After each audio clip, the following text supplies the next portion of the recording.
Part 1. The Old Barkers and the New Attention Economy. Good day and welcome. Today we are going to do something a little unusual. We are going to take the modern obsession with viral YouTube channels, the kind of thing your nephew talks about at dinner, and we are going to drag it backward through 200 years of marketing thought until we understand exactly where it came from. Because nothing about the attention economy is new. Only the plumbing is new. That is a bold claim to open with. Are you telling me that Mr. Beast and Phineas Taylor Barnum are basically doing the same job? I am telling you exactly that, and I intend to prove it slowly with receipts. Let us start with Barnum because he is the true grandfather of everything we are discussing. In the 1840s, Barnum ran the American Museum in New York City. He did not simply display curiosities. He engineered curiosity itself. He would put up a sign that said, "This way to the egress." People did not know that egress simply means exit, so they followed the sign expecting some exotic beast, and instead found themselves standing outside on the street. So he tricked people into leaving so he could sell them another ticket to come back in. Precisely. That is a conversion funnel built out of wood and paint, a century and a half before anyone used that phrase in a marketing meeting. Barnum understood something that every serious work on online marketing still opens with today. Attention is not free and it is not evenly distributed. It has to be captured, and then it has to be redirected toward a transaction. The modern YouTube thumbnail, the one with the shocked face and the red arrow, is the egress sign of our century. Let us bring in the actual books here, because listeners came for a reading list, not just a history lesson. Fair, and we will get there, but the history is the scaffolding that makes the books make sense. So bear with me a moment longer. After Barnum, the next great leap happened in the 1920s with a man named Edward Bernays. Freud's nephew, if I remember correctly. Correct, and he took his uncle's ideas about the unconscious mind and applied them to selling cigarettes to women. In 1929, the American Tobacco Company hired Bernays to break the taboo against women smoking in public. He did not run an advertisement that said, "Please smoke our cigarettes." Instead, he organized a group of young women to march in the New York City Easter Parade and light cigarettes in unison, calling them torches of freedom.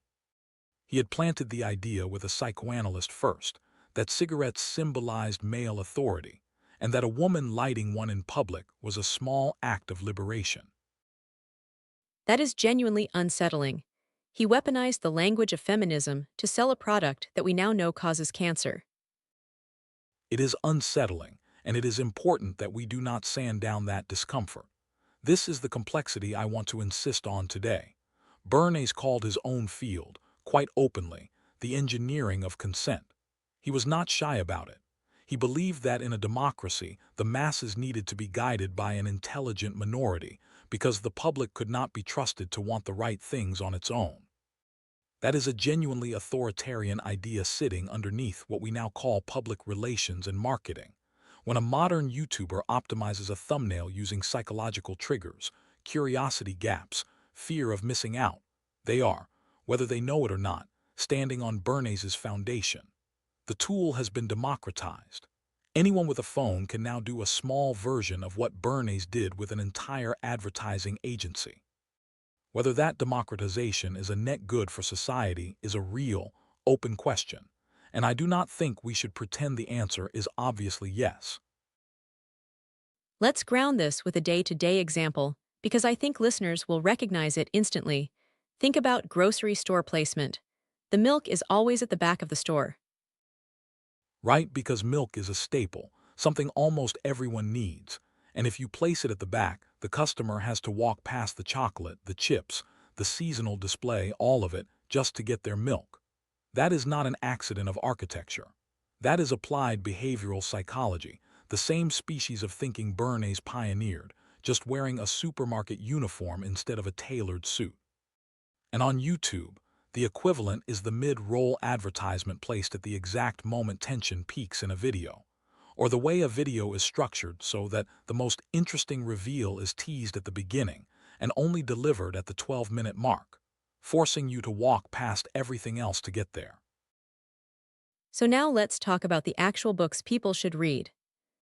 Where do we start? We start with Seth Godin, and specifically his book, Purple Cow. Published in 2003, right as the internet was starting to fragment attention in a way traditional advertising could not keep up with. Godin's core argument is simple to say and very hard to execute. If you are driving through the countryside and you see a field of brown cows, you do not notice them after the first 5 minutes. They are boring because they are expected.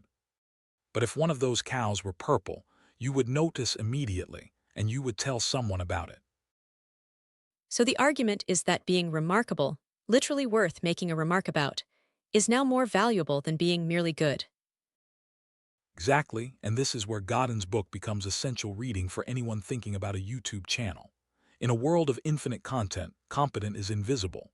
A perfectly well-lit, well-edited, informative video about, say, personal finance, will drown in an ocean of other perfectly competent videos, unless it has some purple quality that makes it distinct. Consider the channel Kurzgesagt. Their purple cow was not the accuracy of their science content. Plenty of channels are accurate. Their purple cow was a specific, jewel-toned animation style that made every single thumbnail instantly recognizable, even at a tiny size on a phone screen, before you read a single word of the title. I want to bring in a modern historical example here, something from the last 20 years since the prompt asked for that. Let's talk about the Old Spice campaign, The Man Your Man Could Smell Like, from around 2010. A perfect case study. Old Spice was, before that campaign, considered a fairly stale brand, associated with older men. Whedon and Kennedy, the agency, created a series of short, absurdist videos featuring the actor Isaiah Mustafa. What made it remarkable was not just the humor, it was the responsiveness. The team behind the campaign filmed hundreds of individual response videos to real comments from celebrities and members of the public on social media, releasing them within hours. In today's terms, that is almost unthinkable in its speed.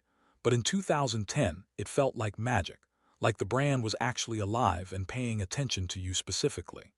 That single campaign increased sales by double-digit percentages within a month, and more importantly, it rewired how an entire generation of marketers thought about speed as a form of remarkability. Being fast and responsive became its own kind of purple cow. And I think that is a lovely bridge to our next section, because speed of response is exactly the currency that YouTube as a platform came to run on, but for very different, more mechanical reasons. Should we take a short pause before we get into the platform itself? Let's do that. In the next part, we will talk about how YouTube's algorithm actually evolved, and why the year 2012 quietly changed the entire creator economy more than almost any single event since. Part 2.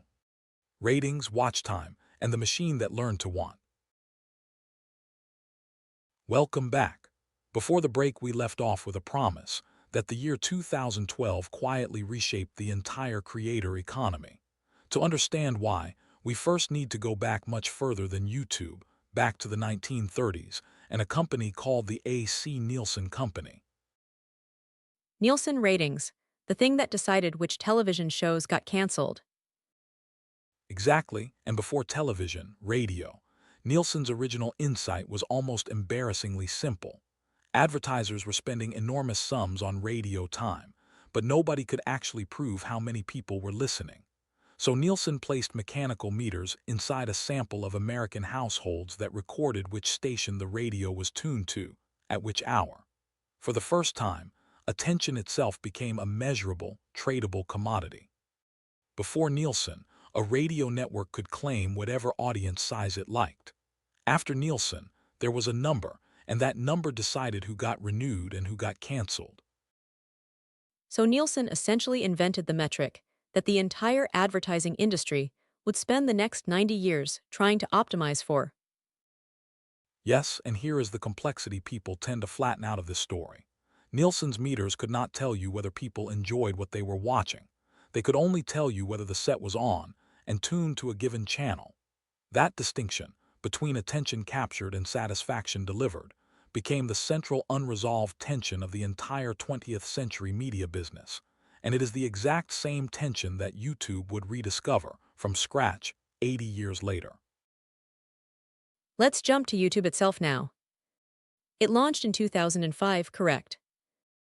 Correct, founded by Chad Hurley, Steve Chen, and Jawed Karim, three former PayPal employees. In its earliest years, the platform ranked and rewarded videos primarily by view count. A view was counted the moment someone clicked play, regardless of whether they watched 3 seconds or the full 10 minutes. This created a predictable and, in hindsight, fairly comical distortion. Creators optimized ruthlessly for the click and cared very little about what happened after the click. This is the era of the deliberately misleading thumbnail, the video titled "You Won't Believe What Happens Next," that then delivers almost nothing. Precisely, and it is worth pausing on how closely this mirrors something from the 1890s, a phenomenon historians call yellow journalism, associated most famously with two newspaper publishers, Joseph Pulitzer and William Randolph Hearst. Locked in a circulation war in New York City, both papers began running increasingly sensational, sometimes outright fabricated headlines to sell copies on the street, where a passerby made a purchasing decision based on a headline glimpsed for perhaps 2 seconds. The word click, in clickbait, did not exist yet, but the psychological mechanism, a headline engineered purely to force an impulsive decision with no regard for the truth of what followed, is functionally identical. Some historians even argue that Hearst's sensationalized coverage of the sinking of the USS Maine helped push the United States into the Spanish-American War of 1898. That is worth sitting with. The same mechanical trick that gets someone to click a bad YouTube thumbnail today has, in a different century, arguably nudged a nation toward war. That is a sobering comparison to make about something as seemingly trivial as a thumbnail. It should be sobering, and I think that is exactly the kind of complexity we should not sand away. Now back to 2012. YouTube's engineering team under Susan Wojcicki, who would later become chief executive, made a fundamental change to the recommendation algorithm. Instead of ranking primarily by number of clicks or view count, the platform shifted its central metric to watch time. How many total minutes did a viewer spend actually watching, not just clicking? Why did that single change matter so much? Because it inverted the incentive structure almost overnight. A misleading thumbnail could still earn the click, but if the video failed to deliver, viewers would leave within the first 10 or 15 seconds, and that abandonment would now actively hurt the video's distribution rather than help it. Retention became the new religion.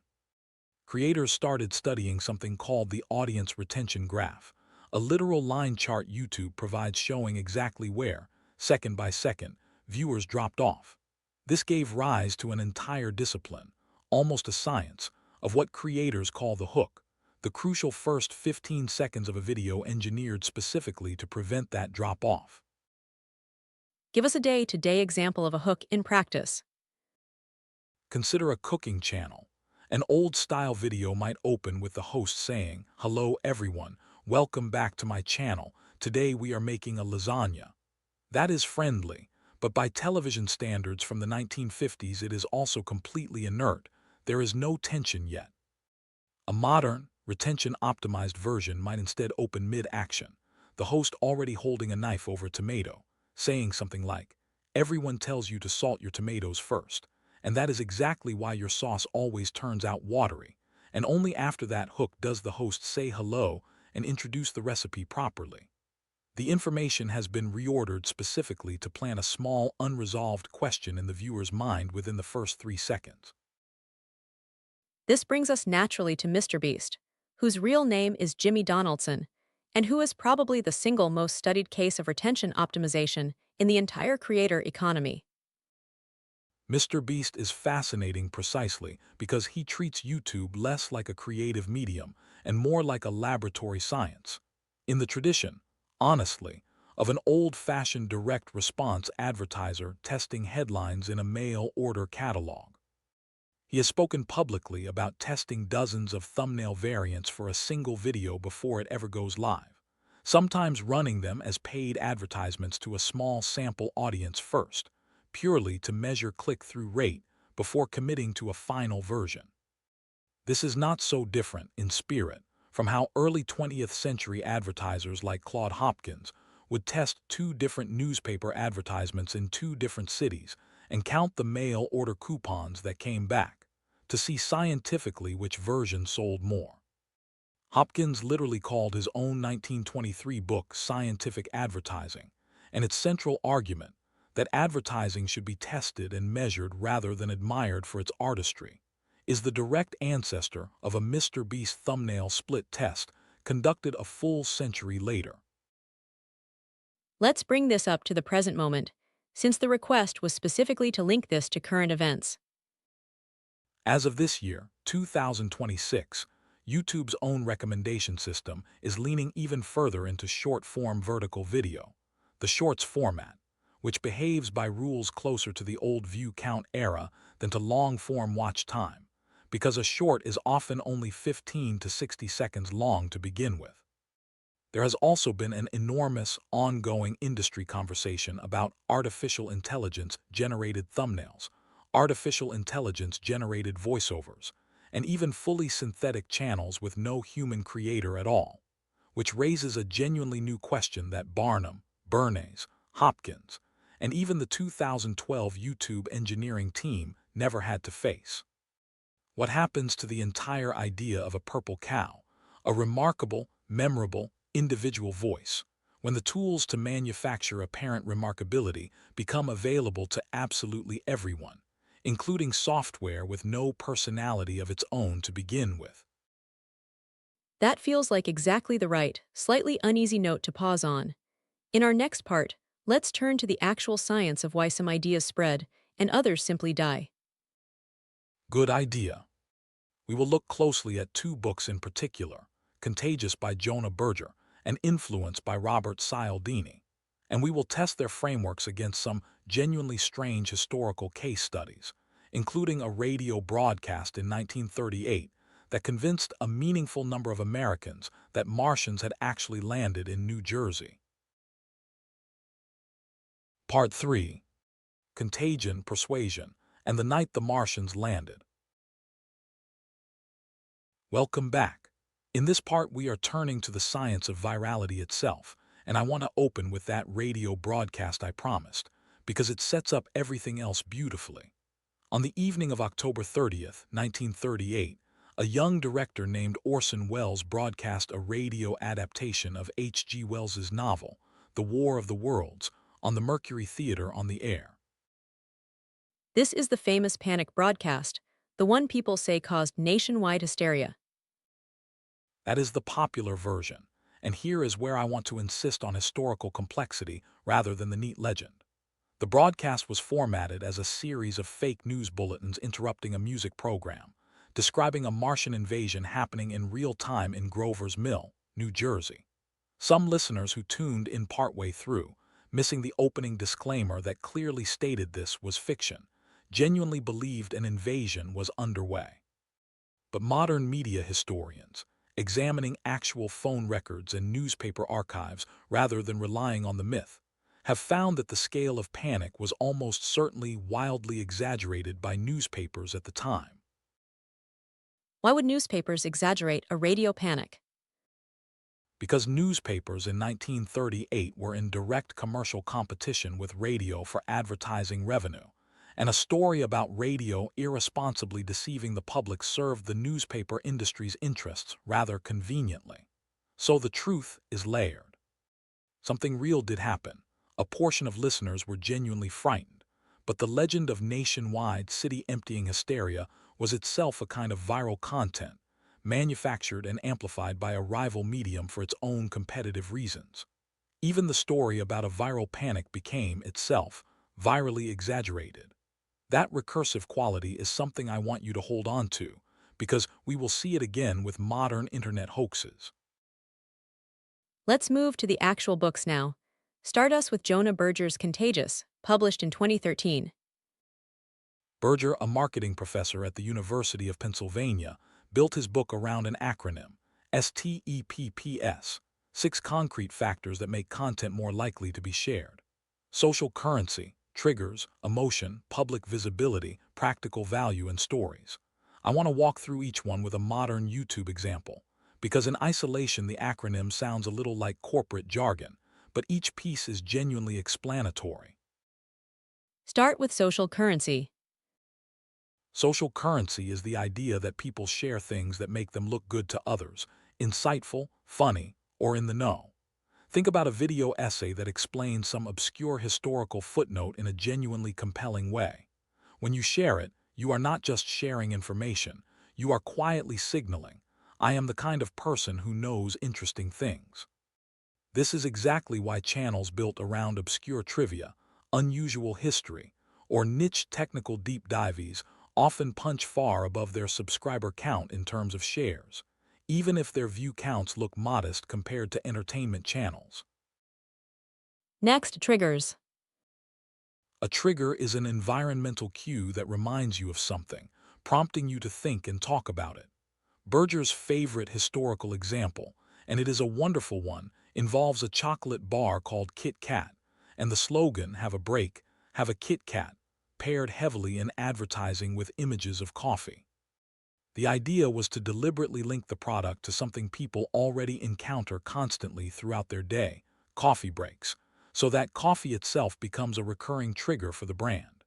Sales measurably increased specifically among people who had been exposed to the coffee-paired advertising, more than those shown advertisements without the coffee cue.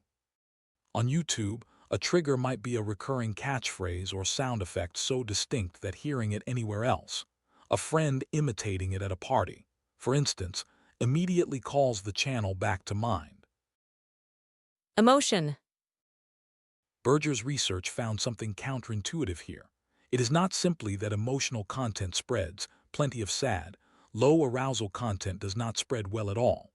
What matters is high arousal emotion specifically, whether positive, like awe or amusement, or negative, like anger or anxiety. High arousal emotions physiologically prime us to act, to move, to share. This is why a video that makes you furious about an injustice can spread just as fast as a video that makes you laugh until you cry, while a video that makes you merely wistfully sad often does not spread at all, despite being just as emotionally rich. Public visibility, practical value, and stories. Let's take these together for time. Public visibility simply means designing something so that its use is inherently visible to others. Think of the way an Apple product's distinctive white earbud cables once made iPod ownership visible on a crowded subway car, long before anyone said a word about it. Practical value means useful information genuinely worth passing along.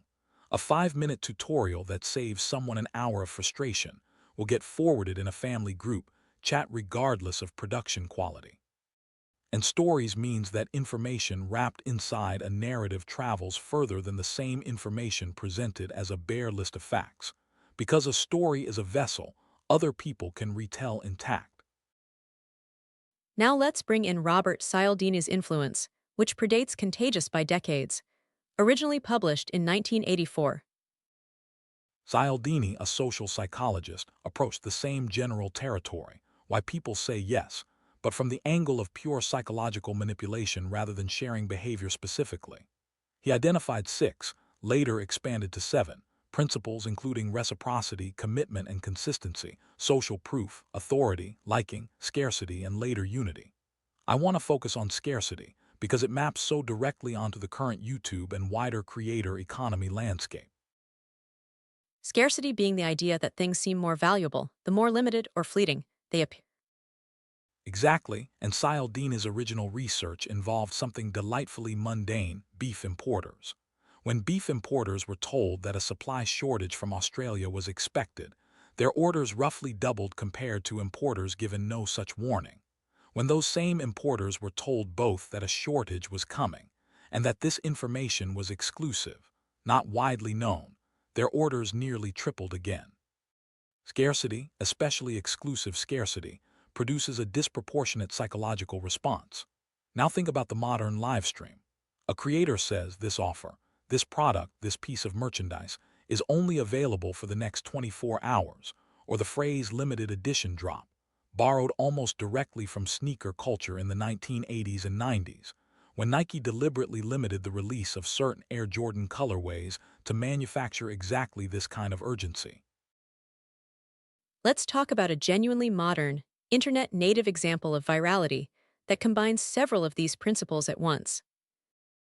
The Ice Bucket Challenge, summer of 2014, is a wonderful case study because it accidentally, rather than deliberately, hit almost every STEPPS factor simultaneously. The premise was simple. Someone films themselves being doused with a bucket of ice water, donates to a LS Research, and then publicly names or nominates 3 specific other people to do the same within 24 hours. Notice the mechanics here. Public visibility, because the video is inherently a public performance. Social currency, because participating signals both generosity and good humor. Triggers, because being personally, publicly named creates an inescapable social obligation. Practical value is arguably weaker here, but stories carried it, because everyone's version was slightly different, involving pets, spouses, unexpected mishaps. Within about 6 weeks, the ALS Association reported roughly $115 million in donations, compared to roughly $2 million over the same period the previous year. That is not simply a good marketing campaign. That is nearly every principle from both books firing in unplanned unison. And of course, we should be honest that not every viral phenomenon is quite so wholesome. Correct, and this is where I want to insert some necessary complexity again. The same nomination mechanic that powered the Ice Bucket Challenge is structurally identical to a chain letter, a format with a much older and considerably darker history, stretching back to 19th century religious chain letters promising good fortune to those who copied and forwarded them, and misfortune to those who broke the chain.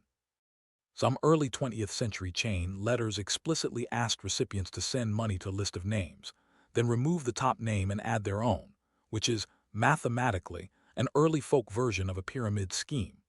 The exact same social mechanic, be part of this chain or face social or supernatural consequence, has produced both one of the most effective charitable fundraising campaigns in modern history and also decades of small-scale financial fraud.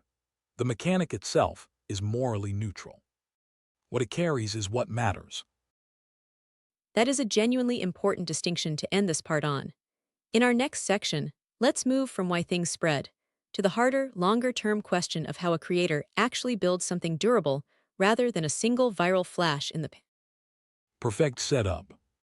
We will look at Seth Godin's earlier book, Permission Marketing, Kevin Kelly's essay, 1,000 True Fans, and Gary Vaynerchuk's Crush It, and we will trace all three back to something that will surprise you, the serialized novels of Charles Dickens.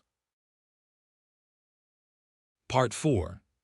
Dickens, Soap Operas, and 1,000 True Fans. Welcome back. So far we have talked almost entirely about single moments of ignition, the click, the share, the viral spike. But any experienced creator will tell you that a single viral video is closer to a lottery ticket than a business. The real durable question is how you convert a moment of attention into a lasting relationship. And for that, I want to start, somewhat unexpectedly, with Charles Dickens.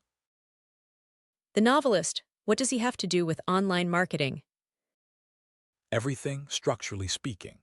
Dickens did not originally publish his novels as single, complete books. Novels like The Pickwick Papers, Oliver Twist, and later Great Expectations were released in monthly, or sometimes weekly, installments in magazines, often only 20 or so pages at a time. And crucially, Dickens wrote many of them this way deliberately, watching sales figures and reader reaction to earlier installments before finishing later ones. There is a famous, somewhat contested story that when Dickens sailed to America in 1842, crowds of American readers gathered at the docks in New York shouting up to him, "Is Little Nell dead?" desperate to know the fate of a character from his novel The Old Curiosity Shop, because the next installment had not yet crossed the Atlantic by ship. That is essentially a cliffhanger ending, the exact same device a YouTuber uses when they say, Part 2 coming next week. Precisely, and it is also structurally the exact same device that powers a soap opera, a term which, delightfully, comes from the fact that early American radio and television serials in the 1930s and 40s were most often sponsored by soap manufacturers, companies like Procter & Gamble, who found that housewives, the primary audience for daytime programming at the time, were also the primary purchasers of household soap. The serialized, cliffhanger-driven format was not chosen because it was artistically superior. It was chosen because it reliably brought the same audience back at the same time, day after day, which is exactly the commercial value an advertiser is paying for. A YouTube channel that uploads a consistent weekly series, with each episode teasing the next, is Procter & Gamble's radio strategy, running on fiber optic cable instead of a broadcast tower. Let's move to Kevin Kelly's essay now, 1000 True Fans, which I understand is shorter and more recent than the other works we have discussed. Kelly, a founding editor of Wired magazine, published the essay online in 2008, and its central argument remains, in my view, one of the single most clarifying ideas in the entire history of creator economics.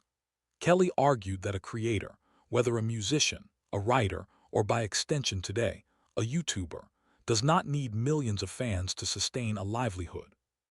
They need roughly 1,000 true fans, people who will buy literally anything the creator produces, who will show up, who will pay full price without hesitation.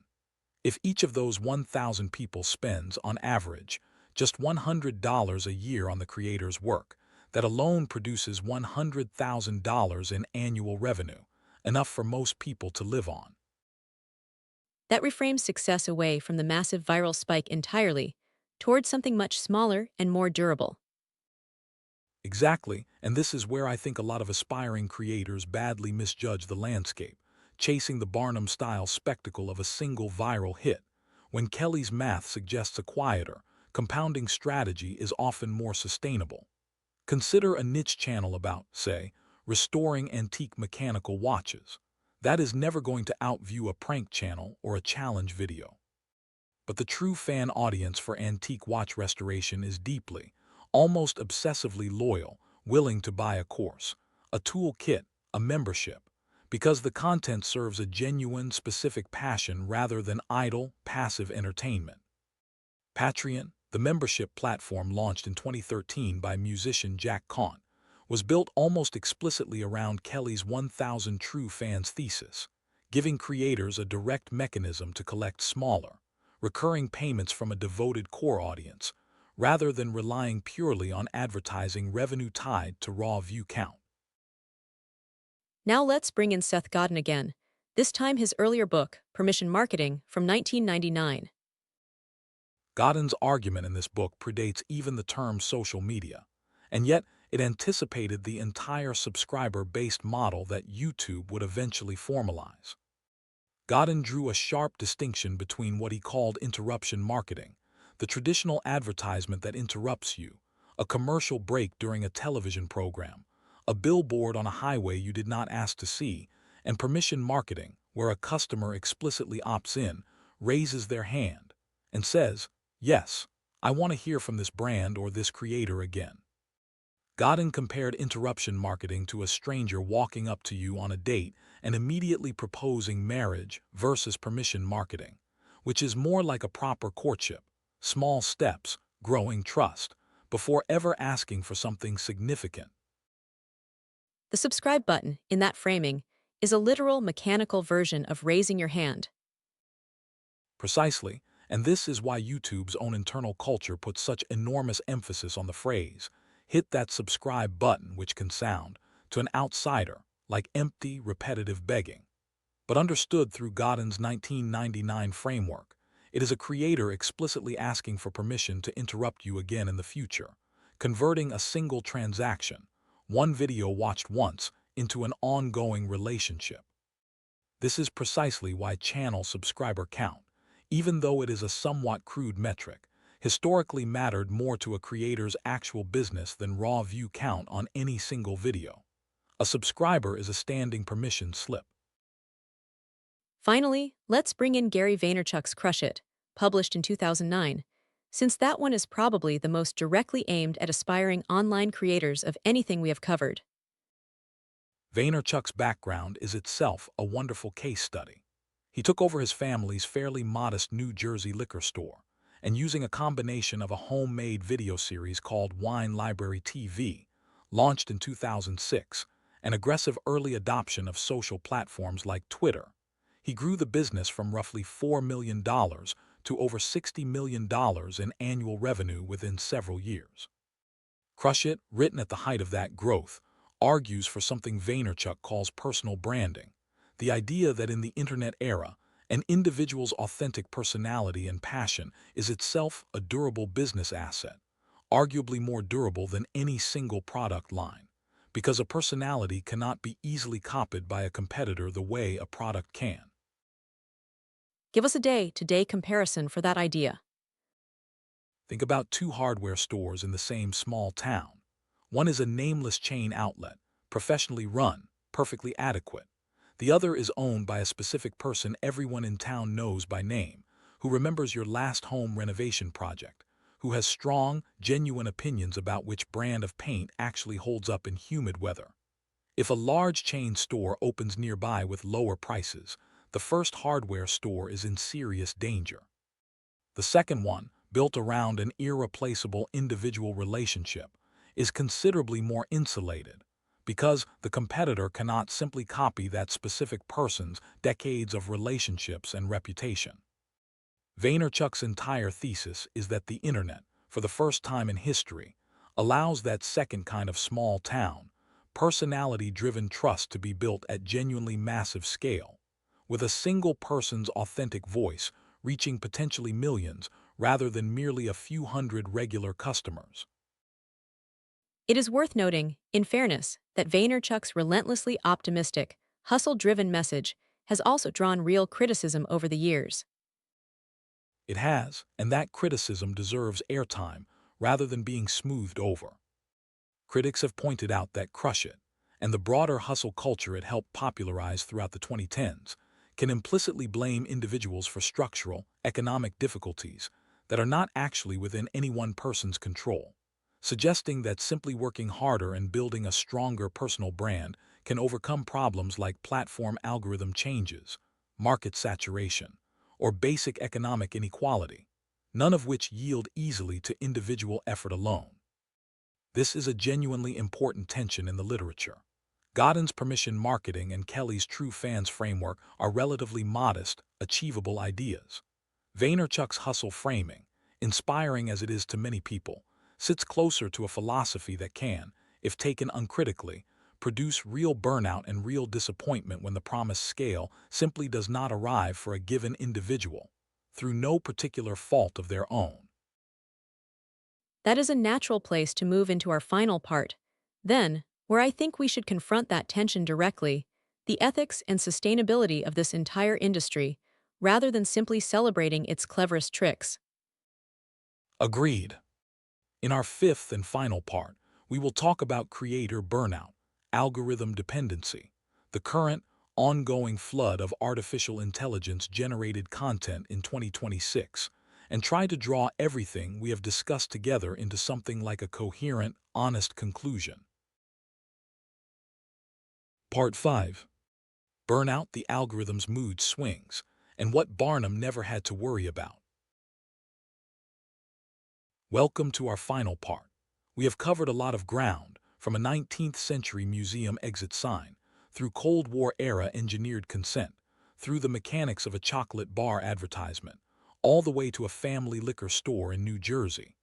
Now I want to spend our remaining time being honest about the costs of this entire system, because a lecture that only celebrates cleverness without naming its price is not a complete lecture. Let's start with something very practical, creator burnout, because it comes up constantly in interviews with successful YouTubers. It does, and I think the clearest way to explain it is to return to that Nielsen distinction from Part 2, between attention captured and satisfaction delivered. A creator chasing the algorithm is, in effect, running Nielsen's meter test on themselves every single day, for years, with no natural stopping point. Television networks in the 1950s at least had a fixed broadcast schedule, one show, once a week. A YouTube creator, and even more so a Twitch streamer, faces an almost limitless expectation of constant output, because the algorithm itself rewards consistency and punishes gaps in upload schedule. Several prominent creators, including members of large collaborative channels, have spoken publicly and quite candidly about panic attacks, exhaustion, and depression, tied directly to feeling personally responsible for an algorithm's daily mood swings, something no radio host in 1940 ever had to manage, because the radio audience measurement came monthly, not minute by minute, refreshed obsessively on a phone screen. Let's use a day-to-day comparison here, something people can hold on to. Imagine a small independent bakery. In the old model, a baker opens their shop, sells bread, and the day's success is simply whether the bread sold or did not. In the new model, imagine that same baker had to also, every single day, publicly display a real-time chart of exactly how many people walked past the window without coming in, how long each customer who did enter stood at each shelf, and precisely which pastry caused the most people to leave without buying. That granular, unforgiving visibility into audience behavior is exactly what YouTube's analytics dashboard gives every creator, every single day. And it is worth understanding just how psychologically unusual that level of constant, quantified self-scrutiny actually is, historically speaking. Almost no profession before this one has required this kind of relentless, real-time self-measurement. Now let's talk about algorithm dependency and platform risk more broadly, because that is a real business vulnerability, not just an emotional one. This is where I want to bring in a historical parallel from outside media entirely. The story of the Erie Canal towns in upstate New York in the 1820s and 30s. Towns like Syracuse and Rochester grew explosively because the canal routed enormous commercial traffic directly through them. Merchants built entire livelihoods around that traffic. Then, decades later, when railroads began bypassing certain canal routes entirely, some of those towns declined just as sharply as they had risen, through no failure of the merchants' own effort or skill, simply because the infrastructure moved. A YouTube creator whose entire livelihood depends on a recommendation algorithm they do not control, cannot see the code of, and which can change overnight, without warning, for reasons often not even fully explained by the platform itself, is in a structurally similar position to that 1830s Rochester merchant. The 2012 shift to watch time we discussed in Part 2 was, for many established creators of that era who had built their entire strategy around the old view count system, exactly this kind of overnight infrastructure change. Some adapted. Some did not survive the transition. Let's bring this fully into the present moment now, since we promised to link this to current events. What is actually happening in this space in 2026? Several things worth naming directly. First, the flood of artificial intelligence-generated content has become a genuine, industry-wide concern this year, with YouTube's own policies requiring creators to disclose when content is significantly altered or generated using artificial intelligence, and with ongoing, very public debate about how the platform should treat fully synthetic channels that upload at a volume and speed no human team could ever sustain.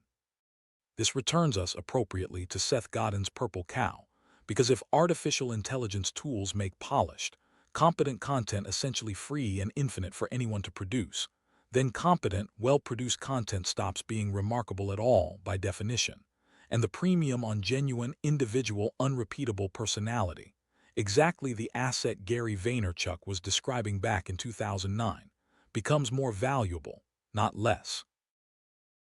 So the machines flooding the space with competent content might actually be reinforcing the very thing that predates all of this, the value of an irreplaceable human voice. That is my honest reading of it, though I want to be careful not to state that as a comfortable, settled certainty, because the technology is moving quickly enough that confident predictions from this year could look naive within 18 months. Second current thread worth naming. There has been sustained public and regulatory attention throughout the past 2 years on the mental health effects of algorithmically optimized short-form video, specifically on younger audiences, with several government bodies around the world actively debating or implementing restrictions on recommendation systems for minors. That regulatory pressure sits in direct, unresolved tension with everything we discussed in Part 2, because watch time and retention optimization, The very engineering that makes a channel successful by the metrics we have spent this entire lecture discussing is also, according to a growing body of research, the same engineering implicated in some of these attention and mood-related concerns. This is not a tidy story with a clean villain. The same mechanism that lets Kurzgesagt hold a viewer's fascinated attention for 12 straight minutes on a genuinely educational topic is mechanically identical to the mechanism drawing legitimate regulatory scrutiny elsewhere. Let's try to draw all 5 parts together now, as we close. If someone is genuinely setting out today to build a YouTube channel, what is the honest, synthesized lesson from everything we have covered? I would put it this way: be a purple cow from Godin, remarkable enough to be worth a remark. Understand the actual mechanics of why things spread, the STEPPS framework from Berger, and the scarcity and social proof principles from Cialdini, but understand them as tools that can serve honest or dishonest ends equally well. The same way Barnum's egress sign and the ice bucket challenge share a structural ancestor despite one being a minor trick and the other raising over $100 million for genuine medical research. Build toward Kevin Kelly's 1,000 true fans rather than chasing a single Barnum-style spectacle, because durability beats a lottery ticket almost every time. Ask permission, in Godin's sense, rather than merely interrupting, and treat every subscriber as a small, renewable act of trust rather than a number on a dashboard. And finally, hold on to Vaynerchuk's insight about personal, authentic voice being a genuinely irreplaceable asset, while rejecting the harsher, more punishing edges of hustle culture that can quietly blame an individual for what are, very often, structural and algorithmic forces entirely outside their control. And perhaps above everything else, remember that none of this is actually new. Only the plumbing changes. Exactly the note I wanted to end on. Phineas Taylor Barnum never had to manage an audience retention graph, and Charles Dickens never had to worry about an algorithm burying his monthly installment because it failed to hook readers within the first 15 seconds. But both of them, in their own centuries, using the tools available to them, were solving exactly the same problem every person building a channel is solving today. How do you earn and then keep a stranger's attention honestly enough that they choose to give it to you again tomorrow? Thank you very much for listening across all 5 parts of this lecture. Thank you for having me. This was a genuine pleasure.